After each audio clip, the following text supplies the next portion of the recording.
In 1974, something terrible happened in Bangladesh which triggered the military to overthrow the country's first prime minister.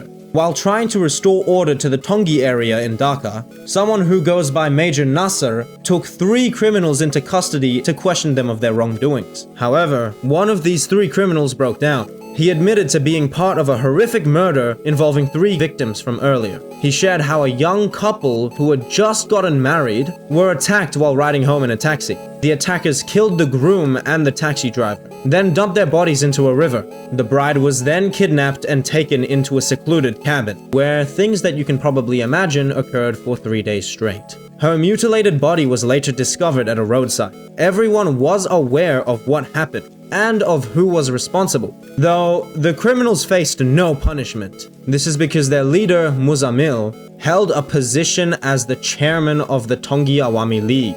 One military officer was so enraged by this confession that he actually ended up kicking the thug to death. Major Nasser arrested Muzamil and brought him to Dhaka, where Muzamil would attempt to bribe Major Nasser with 300,000 takas. But Major Nasser refused, and he turned him over to the civil authorities instead. A few days after that, Muzamil, seemingly free, visited Major Nasser's office. He boasted that Sheikh Mujib had stepped in to secure his release, telling Major Nasser that he should have accepted the bribe. This situation resulted in a turning point. A man named Colonel Farouk, who would later organize the coup against Sheikh Mujib in 1975, remarked on this situation, saying, "We were completely disheartened.